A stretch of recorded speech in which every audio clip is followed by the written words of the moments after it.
बिस्मिल्लाहिर्रहमानिर्रहीम। आखिरी अशरे का एतकाफ़ सुन्नत है, यानी रमज़ान शरीफ के आखिरी 10 दिनों में एतकाफ़ करना ये मेरे पाक पैगम्बर सल्लल्लाहु अलैहि वसल्लम की सुन्नत है।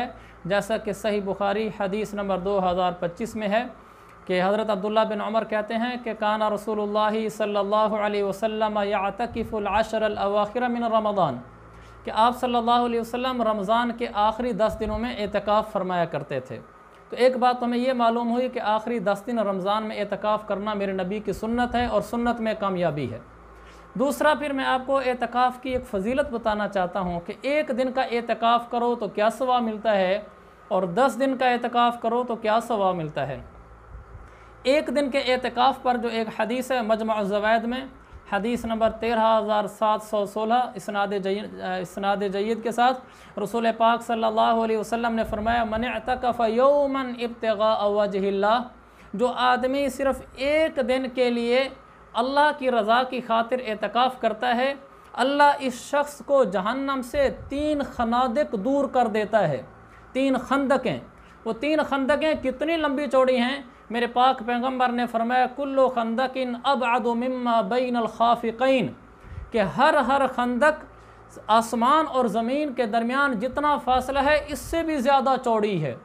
तो ये तो एक खंदक है, ये एक दिन का एतकाफ़ करने वाला जहन्नम से 3 खंदकें दूर हो जाता है।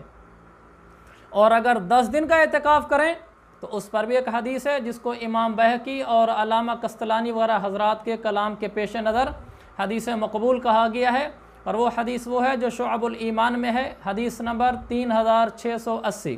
रसूल पाक अलैहिस्सलातु वस्सलाम ने फरमाया, मन अतकफ़ अशरन फ़ी रमज़ान कान का हज्जतैन व उम्रतैन, जो आदमी 10 दिन का एतकाफ़ करता है उसको 2 हज और 2 उम्रों का सवाब मिलता है।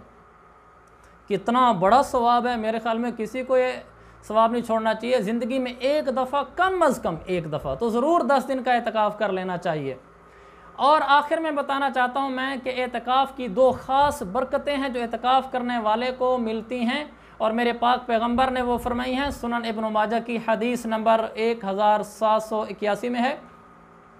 अल्लाह के नबी फरमाते हैं एतकाफ़ करने वाले के बारे में, हुवा याकिफ़ुज़्ज़ुनूब, एतकाफ़ करने वाले को पहली बरकत ये मिलती है कि वो गुनाहों से महफूज रहता है। क्योंकि बाद दफ़ा आदमी मस्जिद के माहौल से जब बाहर होता है तो दोस्त अहबाब के साथ मिलकर कोई गुनाह कर बैठता है जो मस्जिद में एतकाफ़ में बैठने की वजह से नहीं कर सकता। मसलन बाहर दोस्तों में बैठा हुआ है, नमाज़ छोड़ दी, खेल में लगा हुआ है, नमाज़ छोड़ दी, दोस्तों में बैठा हुआ है, कुछ मोबाइल पे गलत देख लिया, बाहर कहीं लड़ झगड़ पड़ा, इस तरह बाहर के माहौल में कोई ना कोई गुनाह हो जाता है। लेकिन जब आदमी मस्जिद में आ जाता है, ना नमाज छूटती है, ना और गुनाह उससे होते हैं, तो पहली बरकत ये मिलती है कि वो गुनाहों से बच जाता है।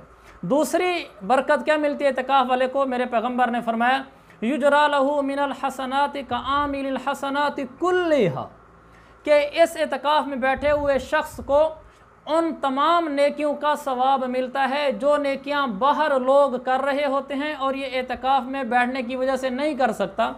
मसलन बाहर लोग मिसाल के तौर पर वो नमाज जनाज़ा में शिरकत के लिए जा रहे हैं, ये तो नहीं जा सकता क्योंकि ये मस्जिद में है। लोग उलमा के बयानात सुनने के लिए कोई दीनी प्रोग्रामों में जा रहे हैं, ये नहीं जा सकता।